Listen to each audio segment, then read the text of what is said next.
raconte. Christophe Andelatte.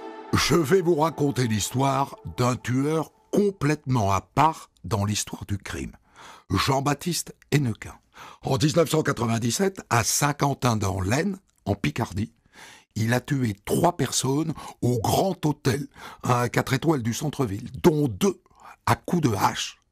Et ce qui fait de lui un cas à part, c'est qu'il a parfaitement assumé son crime. Il l'a même revendiqué. Et il n'a manifesté aucun regret. J'ai invité pour le débrief son avocate à l'époque, maître Anne-Laure Pillon, du barreau d'Amiens. J'ai écrit cette histoire avec Okis, réalisation Céline Lebras. Europe 1, Christophe Andelatte. Nous sommes le matin du 20 janvier 1997, un peu avant 11h. Et vous entendez ? Ce sont les pompiers de Saint-Quentin, en Picardie. On vient de les appeler au Grand Hôtel, le 4 étoiles très chic du centre-ville. On leur a dit que 2 clients avaient fait un malaise. Ils n'en savent pas plus. Des employés les attendent à l'entrée du hall. Ils ont l'air très tendus. « Bonjour, messieurs. Venez avec moi, je vais vous emmener dans la chambre où ça s'est passé. On nous a parlé de 2 personnes qui ont fait un malaise, c'est ça ? Un malaise ? On vous a dit ça ? Je crois pas, non ? Enfin, vous verrez. » Les pompiers empruntent l'ascenseur, direction le 2e étage. « Suivez-moi, c'est dans la chambre 101 que ça s'est passé. » Les pompiers entrent dans la chambre. Nom de Dieu! Mais c'est pas un malaise. C'est un meurtre, une boucherie. Un homme sur le ventre dans l'entrée couvert de sang, le dos zébré de plaies ouvertes et la moquette autour qui a bu tout le sang du cadavre. Mais c'est pas fini. Il y en a un autre cadavre. Une femme au pied du lit, même position, même boucherie. Et à côté sur la moquette, une douille, calibre 22. Vous les connaissez, ces gens-là ? Si on les connaît. Mais ce sont les patrons de l'hôtel.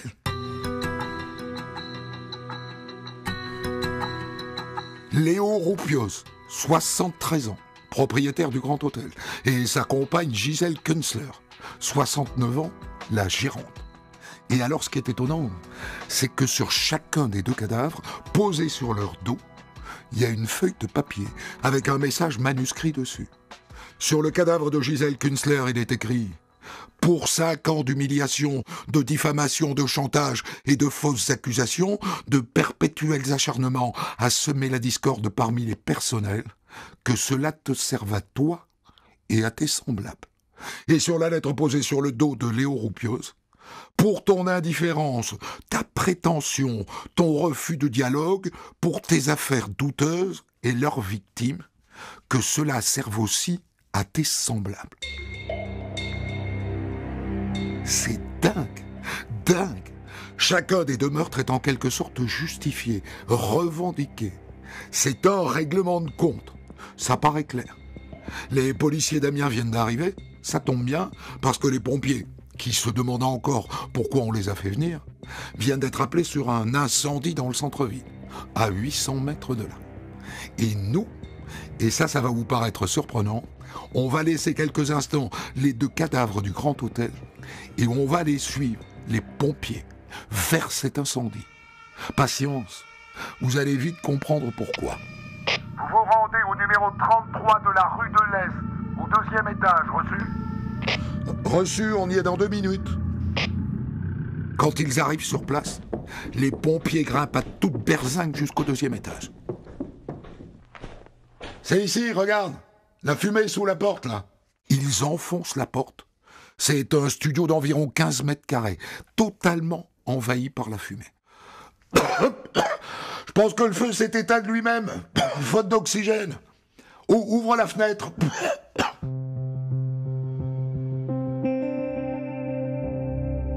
Une fois la fenêtre ouverte et la fumée dissipée, les pompiers découvrent le studio. Un foutoir sans nom, avec sur le sol des restes de nourriture, des sacs, des vêtements et des centaines de numéros du Canard enchaîné. Mais pas de victimes. Le studio est vide. Dis, regarde, il y a eu plusieurs départs de feu. Un là, Un là, un là. Ça m'a bien l'air d'être un incendie volontaire, hein.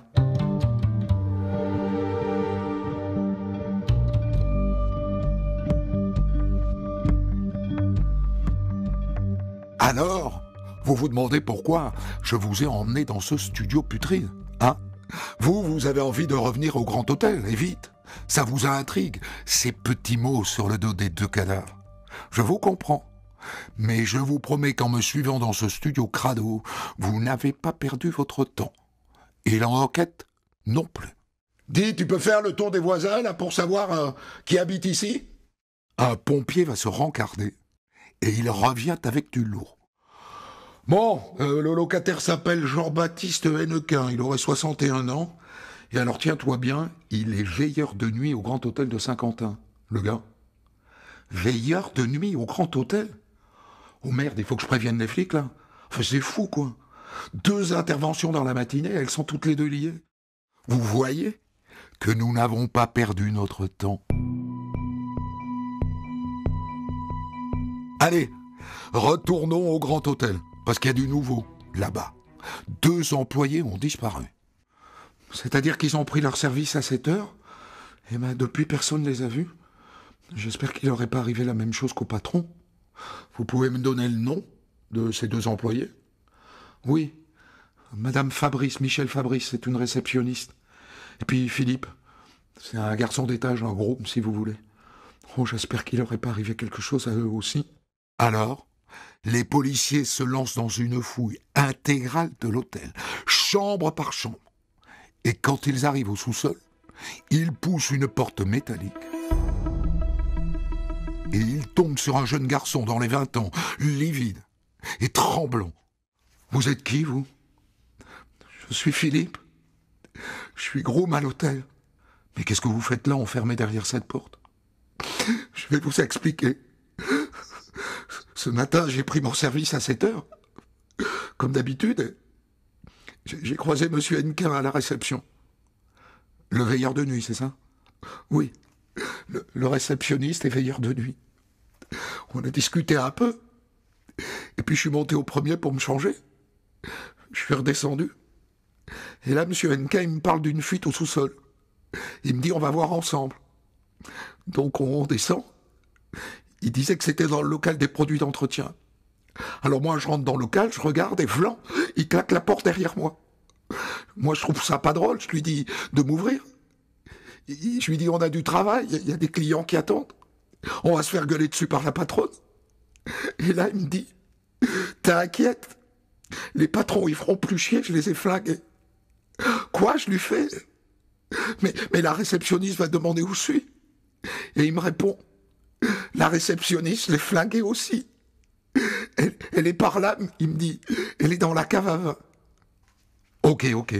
Elle est où, la cave à vin? Venez avec moi. Les policiers ouvrent la porte de la cave. La réceptionniste Michel Fabrice est là, la tête dans une flaque de sang. Elle a reçu une balle sous l'oreille droite. Et près du corps, il y a d'ailleurs une douille calibre 22. 3 morts, 3 exécutions. Les policiers remontent à la réception. Et messieurs, venez voir. La caisse a été vidée. Et il y a un petit mot dedans. Même écriture que les 2 autres mots retrouvés sur le corps des patrons. J'ai pris 12 000 francs qui correspondent à ma paye et à mes congés payés. Et puis il y a autre chose, messieurs. Venez voir le registre du personnel. Vous voyez, là, c'est la ligne qui est consacrée à la réceptionniste Michel Fabrice. Et vous voyez ce qu'il a écrit à côté? Absence définitive de l'intéressé. C'est complètement fou. C'est complètement fou. Bon, il n'y a pas à tortiller. C'est Hennequin, le veilleur de nuit, c'est lui qui a tué les patrons, et c'est lui qui a tué la réceptionniste. Parce qu'il avait un compte à régler avec eux. Et il assume, le diable. En déposant ses petits papiers partout, il signe son crime. Et maintenant, il faut lui mettre la main dessus dardard. Dans le parking, la voiture de la réceptionniste n'est plus là. Il a dû l'utiliser pour s'enfuir. Alors, pendant qu'on le recherche, il faut quand même que je vous dise comment il les a tués tous les 3. Léo Roupios, il l'a tué à coups de hache. 5 coups de hache. Gisèle Künzler, il lui a asséné 8 coups de hache, plus une balle dans la tête. Et Michel Fabrice a été tué elle aussi à coups de hache et une balle dans la tête. Pourquoi ? Pourquoi tant de violence ? Pourquoi tant de haine ? Il n'y a que lui qui peut le dire.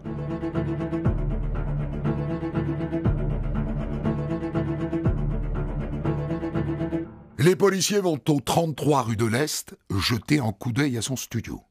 Et ils constatent à leur tour que la piole est un taudis.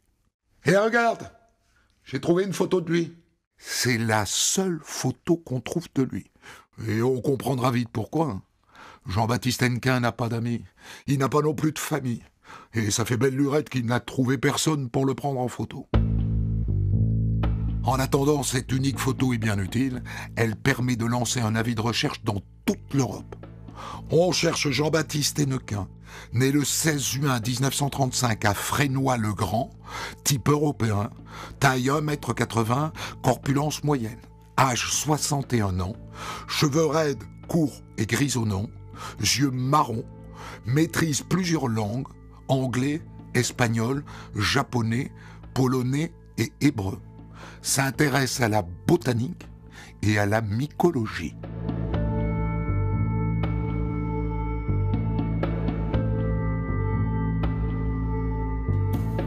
Un triple meurtre à la hache dans un hôtel 4 étoiles, autant vous dire que ça passionne les journalistes, ceux du coin, et maintenant ceux de Paris.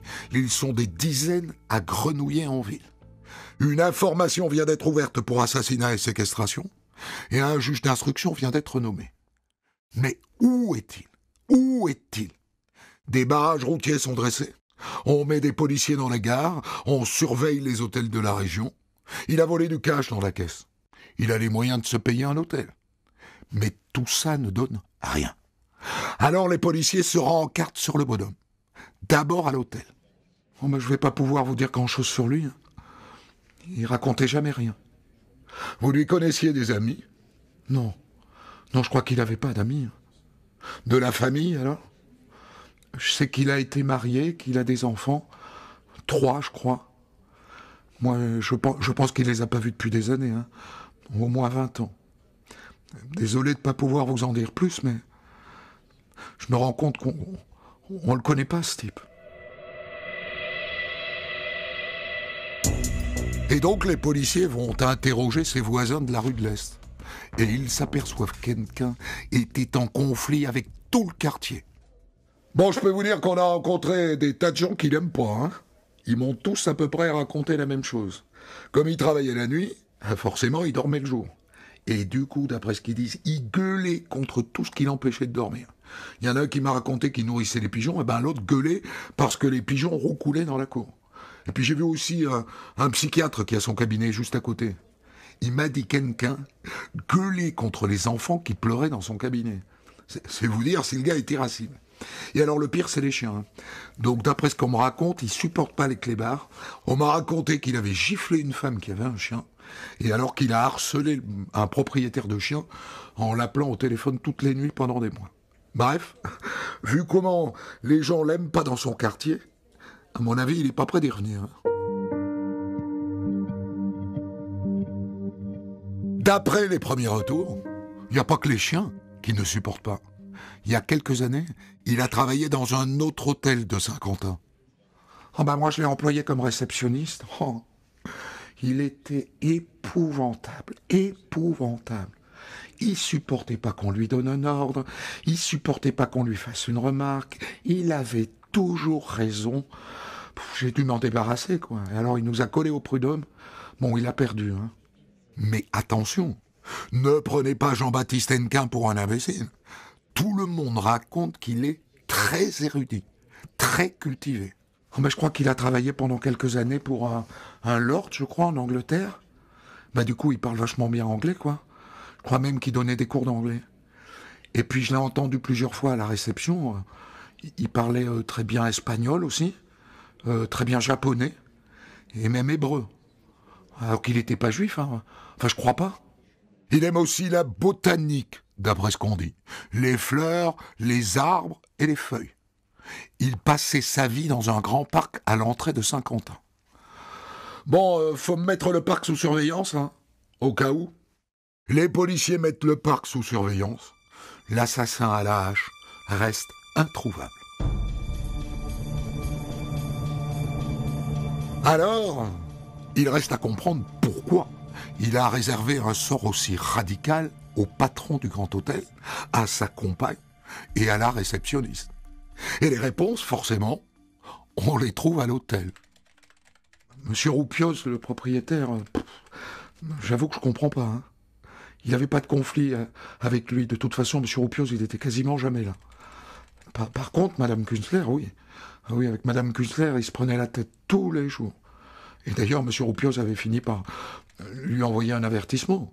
Il voulait qu'il s'excuse auprès de madame Künzler. Mais bon, Jean-Baptiste s'excuser, c'est pas trop son truc, mais c'est pas tout. Il faut que vous sachiez que monsieur Roupios lui avait envoyé un courrier recommandé en lui disant qu'il songeait à le mettre à la retraite. Moi, je pense que c'est ça qu'il n'a pas supporté. Vous savez, Jean-Baptiste, à part l'hôtel, il n'a pas de vie. Hein. Enfin, je crois pas. Et cette lettre recommandée qu'il lui avait envoyée, ça date de quand? De quand mais il y a 6 jours, je crois, oui, c'est ça. Et alors, madame Fabrice, la réceptionniste, il avait un problème avec madame Fabrice? Un problème... pas vraiment, disons que le problème, c'était qu'elle faisait le même métier que lui, quoi. Et donc, forcément, à son point de vue, elle le faisait beaucoup moins bien. Vous voyez ce que je veux dire, quoi. Il avait une haute opinion de lui, Jean-Baptiste. Et puis madame Fabrice, c'était un peu la chouchou de madame Künzler. Il l'appelait l'œil de Moscou. Donc, Hennequin aurait tué ses 2 bosses parce qu'il voulait le mettre à la retraite, et la réceptionniste, madame Fabrice, parce qu'il était jaloux d'elle. Bon, si on veut mettre la main sur ce type, il faut se rencarder très vite sur lui. Il est né à Frénois-le-Grand. C'est à quoi, 15 km de Saint-Quentin, ça? Je vais demander aux gendarmes de là-bas de mener une petite enquête sur place.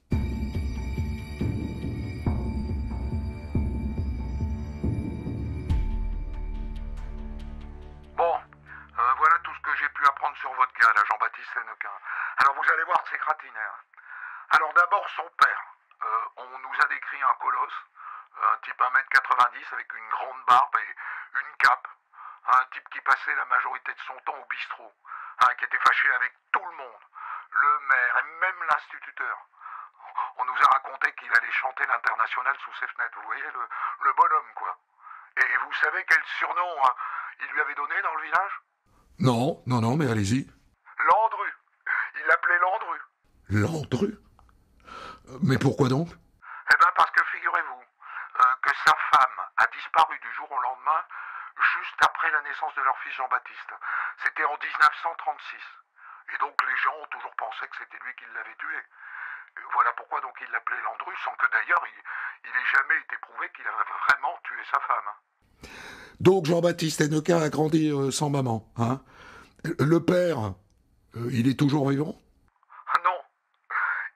Il a aussi vécu son père, c'est-à-dire que son père est mort quand il avait 5 ans. Un accident de voiture. Et donc lui et ses 2 sœurs ont été placés en famille d'accueil à la DAS, mais pas ensemble, hein, d'après ce qu'on nous a dit, séparément. Et après, l'adolescence, tout ça, vous avez des infos? Oui, il a changé plusieurs fois de famille d'accueil, et puis on nous raconte qu'il a dû arrêter l'école à 14 ans. On nous dit qu'il était d'ailleurs très brillant au collège, et qu'il était resté très amer de ça, de ne pas pouvoir poursuivre ses études, quoi.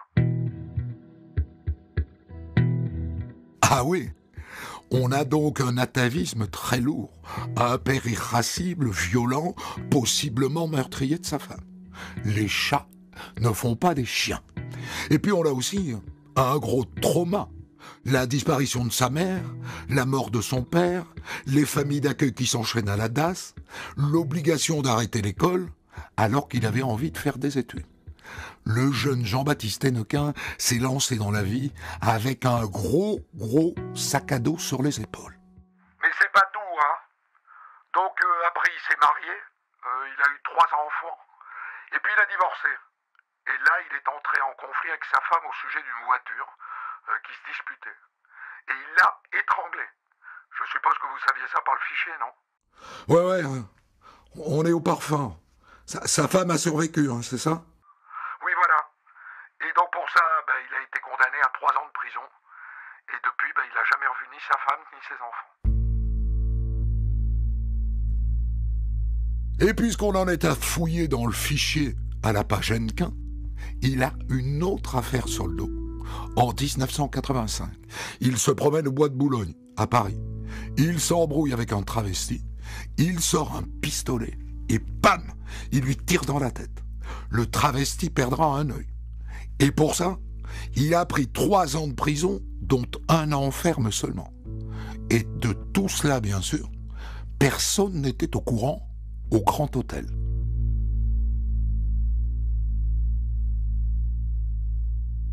On vient de retrouver la polo de la réceptionniste avec laquelle il s'était enfui, à Amiens, près de la gare. Et là, 2 hypothèses. Soit il a pris le train pour Calais, et possiblement après pour l'Angleterre, soit il a pris le train pour Paris. Bon, on a du nouveau. Il aurait été repéré à Paris par plusieurs témoins, après l'avis de recherche publié dans le journal. Donc une première fois dans le Marais, et puis une seconde fois près de la place Saint-Michel. Bon, après, on sait ce que valent ce genre de témoignages. Hein.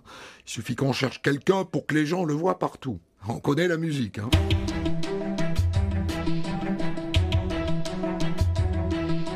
Quatre mois après le triple meurtre, le gérant d'un petit hôtel de la Porte Saint-Martin à Paris appelle le commissariat du 10e arrondissement. Voilà, on m'a volé ma recette. 5 000 francs. Ils étaient dans une enveloppe et moi je pense que ça peut être qu'un client de l'hôtel qui a fait le coup.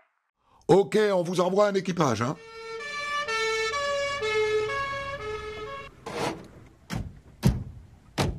Les policiers fouillent l'hôtel chambre par chambre. Et dans l'une d'elles, ils tombent sur un type d'environ 60 ans. Vous vous appelez comment, monsieur? Je m'appelle Dampierre. Jean Dampierre. Bien, monsieur, on va fouiller vos affaires. Non, mais ça va pas. Vous n'allez pas toucher à mes affaires. Bah si. Il fouille toute la chambre. Et à un moment... C'est quoi ça, monsieur?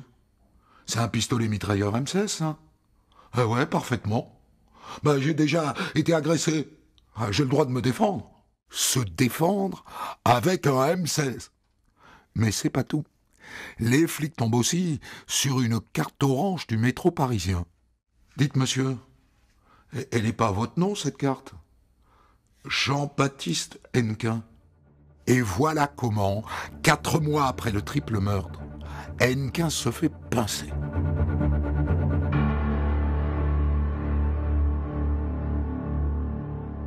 Transféré à Amiens, Jean-Baptiste Hennequin reconnaît immédiatement les faits. Mes patrons, c'était des salauds. Ils n'ont eu que ce qu'ils méritaient. Ils ne me respectaient pas. Alors que moi, je faisais mon travail mieux que quiconque. Sur les 4 étoiles, le Grand Hôtel, il m'en devait au moins 3. Parce que sans moi, ils auraient eu un petit hôtel merdique. Alors me faire des reproches et m'envoyer à la retraite forcée, franchement, c'était pas juste. Hein. La disproportion entre la violence de ces 3 meurtres et les motivations d'Hennequin, c'est stupéfiant.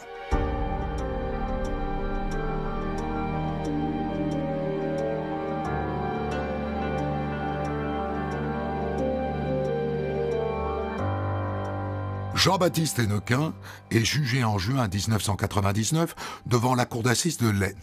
Il a 64 ans. Il se présente dans le box droit comme un I, en costume 3 pièces.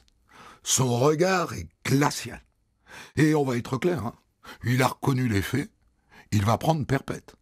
Et d'ailleurs, à aucun moment, il ne revient sur ses aveux.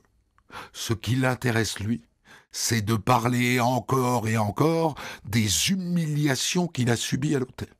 Il s'acharnait contre moi, alors que j'étais un bon employé. Très bon même. Il ne cherchait qu'à me faire des reproches et à me vexer. Et ils voulaient m'envoyer à la retraite. Vous vous rendez compte? Avec tout ce que j'avais fait pour eux? Dois-je comprendre, monsieur Hennequin, que vous n'avez pas de regrets? Ah non, je n'ai aucun regret. Vraiment pas. On évoque évidemment son histoire personnelle douloureuse, sa mère disparue, son père mort dans un accident de voiture, son errance de famille d'accueil en famille d'accueil dans sa région, l'étranglement de sa femme et le coup de pistolet tiré dans l'œil du travesti. Et puis on se tourne vers lui et on lui demande de parler de lui. Ça ne m'intéresse pas de parler du passé. Moi, ce qui m'intéresse, c'est de parler des coupables, des vrais coupables, de ceux que j'ai tués.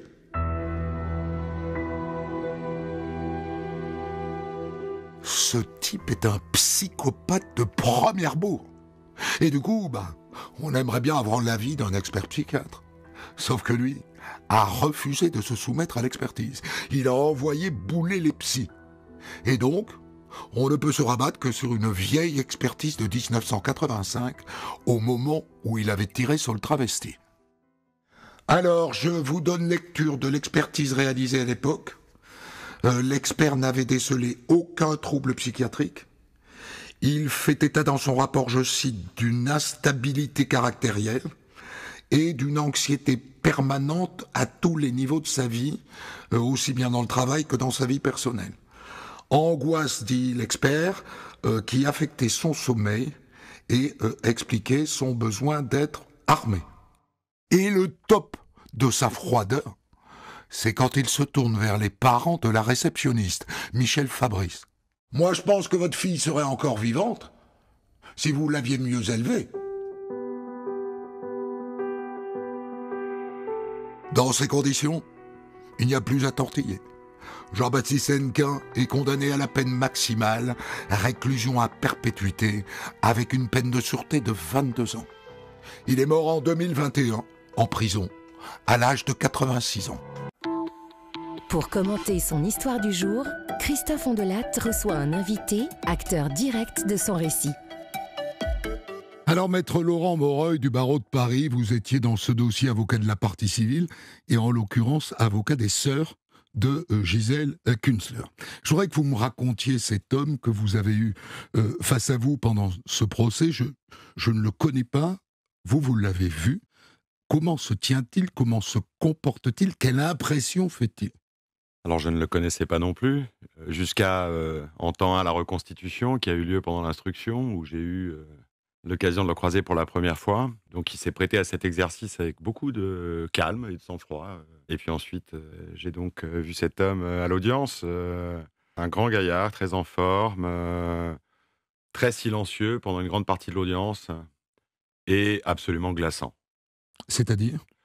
C'est-à-dire que, effectivement, ce qui semble se déduire de sa personnalité, même si dans ce dossier, il n'y a pas d'expertise médico-psychiatrique, ni même médico-psychologique, ce qui, bien sûr, dans un dossier criminel, laisse des zones d'ombre assez prononcées, mais pour autant, il est dénué complètement d'empathie. Une partie de ses répliques à l'audience, le peu qu'il en a dit, est absolument effroyable. Et tout est dit avec une espèce de rigueur et de certitude vraiment affolante dans le contexte de ces 3 meurtres particulièrement violents.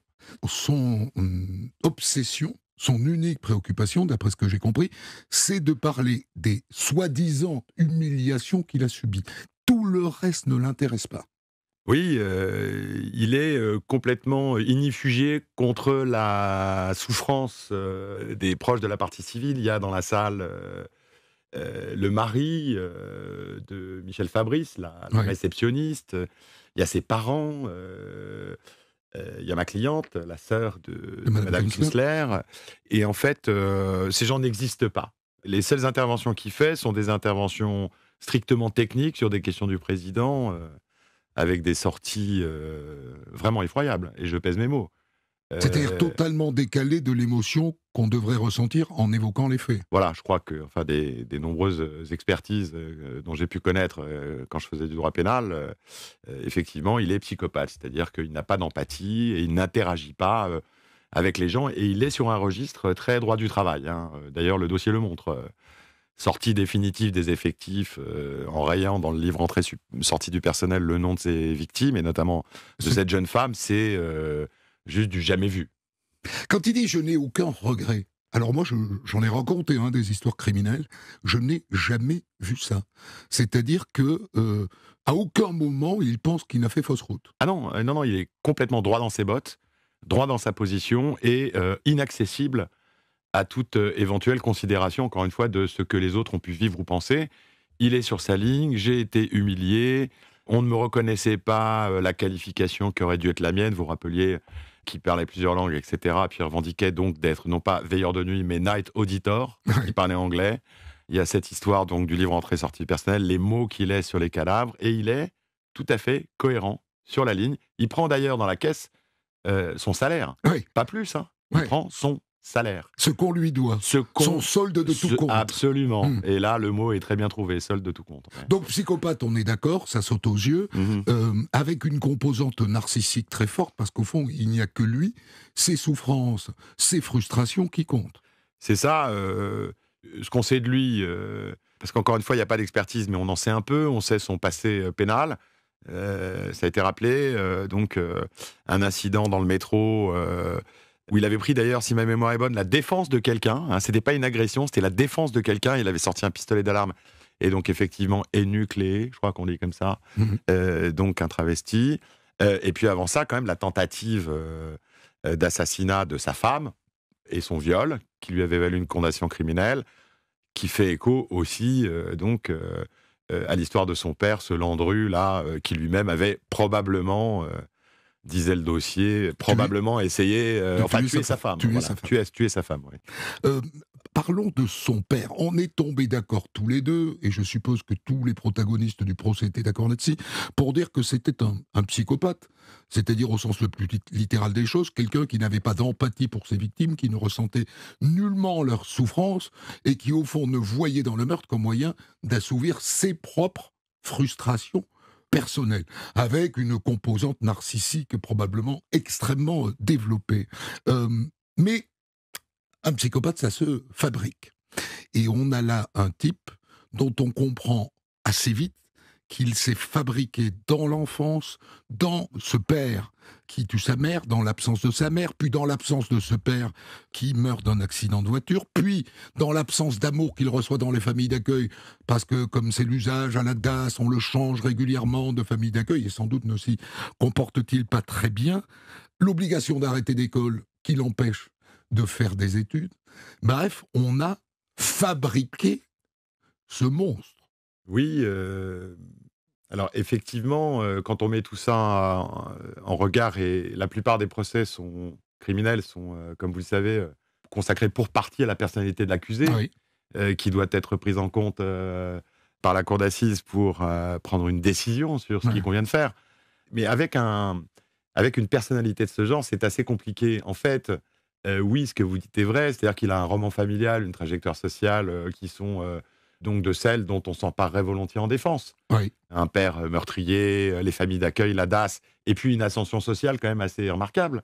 Il finit par avoir un job plutôt pas mal payé, 12 000 francs à l'époque, il parle plusieurs langues. Parce qu'il les parle vraiment. Il parle vraiment hébreu, japonais, espagnol, anglais, et polonais. Je ne sais pas, je n'ai pas eu l'occasion de tester ses talents linguistiques, mais c'est ce que disait le dossier, je crois, et en tout cas anglais c'est certain, espagnol et probablement un peu d'autres langues. Voilà, c'est un type très bien, très, très érudit, le dossier le dit aussi, très éduqué. Mais le problème, c'est que pour prendre en compte ou considérer ce type de trajectoire et d'histoire dans le cadre d'un dossier criminel d'une telle gravité, encore faut-il que l'accusé interagisse avec ceux qui essayent de comprendre ce qui lui est arrivé. Et lui, il s'en fiche de tout ça. Je ne sais pas s'il s'en fiche, il est dans une posture. Il ne veut pas en parler, et j'aurais d'ailleurs trouvé très intéressant de savoir ce que les médecins en pensaient, parce qu'il y avait cette espèce de barrière qui est dure à comprendre, en fait, même quand on a une certaine expérience de ce type de dossier, une barrière psychologique qui faisait que, de toute façon, il refusait complètement qu'on rentre dans sa sphère à lui, et il était sur sa ligne, droit dans ses bottes, comme le veut l'expression, et complètement intangible et imbougeable. Vous vous souvenez de son avocate ? C'est une femme, je crois qu'il le défendait. C'est terrible de se retrouver à défendre un type comme ça, qui n'utilise aucun des arguments utilisables pour sa défense, qui refuse une expertise psychiatrique qui pourrait le servir. Enfin, c'est une sorte de mission impossible. Oui, alors, bon, dans ce dossier-là, en tout cas, je ne peux pas parler pour la défense, Oui. mais je me souviens qu'il était défendu, en fait, par le bâtonnier du barreau local et qui était accompagné, effectivement, d'un collaborateur et d'une collaboratrice. Le dossier méritait bien qu'on soit plusieurs à essayer de s'en occuper. Et en fait, donc, il s'appelait Maître Bouli, le confrère qui défendait M. Hennequin. Il l'a défendu avec beaucoup de courage et il a fait comme il a pu avec ce qu'il avait. Mais c'est mission impossible. C'était une mission extrêmement difficile. Voilà, en essayant effectivement de reconstituer l'histoire de cet homme qui, à n'en pas douter, en tout cas pour partie, explique, Ce qu'il est même si devenu. ça ne justifie pas, ce qu'il est devenu et ce qu'il a fait. Alors les faits eux-mêmes, parce que j'imagine que la cour d'assises s'est beaucoup concentrée là-dessus, lui dit « Mes patrons étaient des salauds, la réceptionniste était la chouchou de la patronne, ils ont eu que ce qu'ils méritaient, mais vivait-il véritablement un harcèlement professionnel de la part de M. Roupios, de Mme Künzler et de Mme Fabrice ?» C'est pas ce que montre le dossier. Il y a eu des témoins qui ont été entendus, effectivement, qui laissaient entendre qu'il avait des prises de bec assez fréquentes avec Gisèle Künzler. Gisèle Künzler, c'était la compagne de Léo Roupios, qui était le propriétaire de cet hôtel, depuis 45 ans. Et donc, elle était là, elle était au contact de cet homme qui était, on peut le dire, légèrement psychorigide, très sur ses principes, et donc dans le travail, ça ne devait pas être simple. En outre, on voit bien qu'aussi il y a une espèce de revanche sociale très puissante qui est sous-jacente dans le dossier. Ce refus de reconnaître ses qualifications, le fait que ses mérites n'étaient pas admis, et donc un rapport très tendu. Donc il n'y a pas de problème du côté de l'hôtel en vérité. C'est-à-dire toutes ces Il n'y en justifications a pas. Il y a tombent. probablement les tensions qui peuvent exister dans le travail avec des personnalités X ou Y, mais en tout cas, s'agissant a fortiori de M. Roupios, qui était très peu là, je crois que rien n'existe, à part effectivement cette différence entre un employé très très revanchard et les patrons. La hache.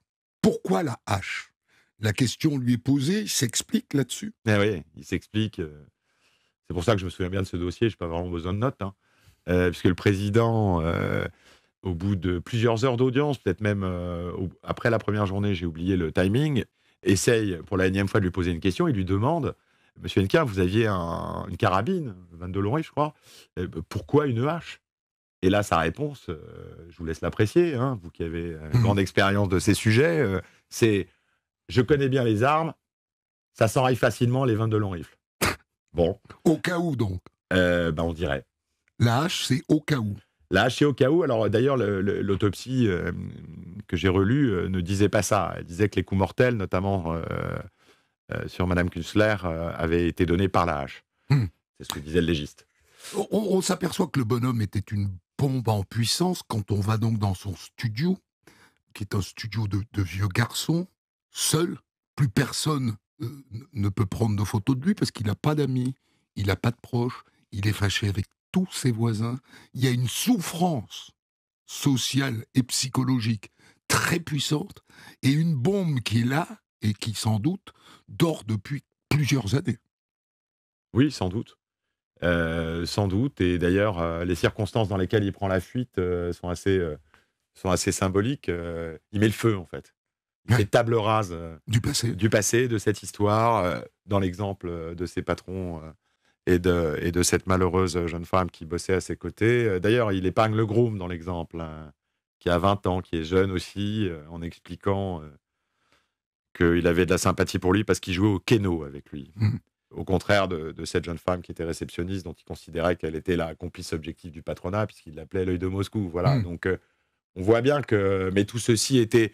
effectivement, il y avait tous les ingrédients chez cet homme, effectivement, de l'explosion dont vous parliez, c'est-à-dire ce passé dramatique, cette histoire personnelle très compliquée. Et en effet, ça aurait pu se produire sans doute avant. Ça s'était d'ailleurs déjà produit avant. Il y avait eu quelques grosses déflagrations déjà.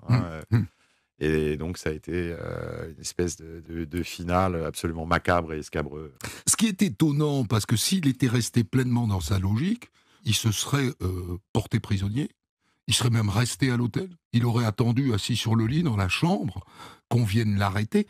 C'est cette fuite. Pourquoi est-ce qu'il fuit puisqu'il est prêt à assumer?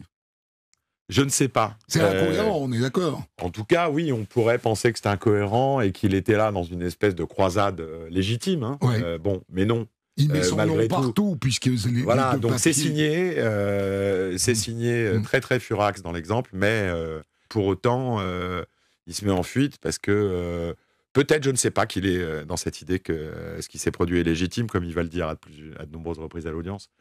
C'est quand même intéressant de voir que 25 ans après, vous qui étiez avocat de la partie civile, c'est-à-dire pas le plus impliqué des avocats par rapport aux défenseurs, vous vous souvenez de cette histoire en détail?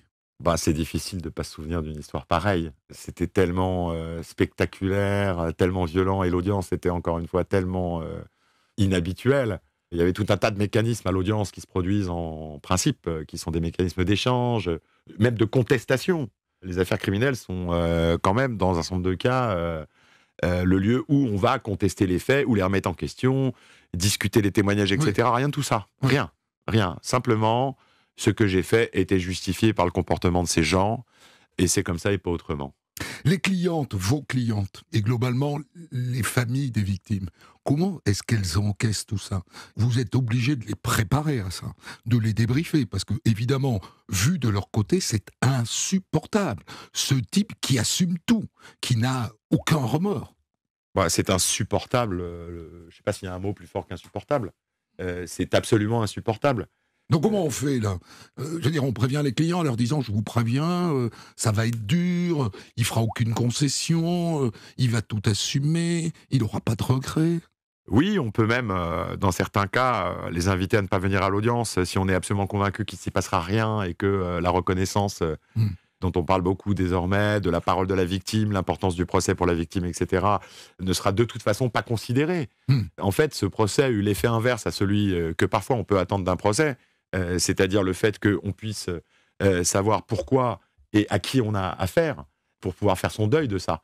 Et d'ailleurs, j'avais lu que d'abord le mari de la réceptionniste, qui était cette jeune femme assassinée également, n'avait toujours pas fait son deuil. Et puis l'un des avocats de partie civile aussi en parlait encore avec beaucoup d'émotion. En fait, voilà, ce procès a laissé une espèce de goût finalement d'injustice, en ce sens qu'au-delà de la condamnation, le rôle du procès n'a pas été entièrement rempli, probablement.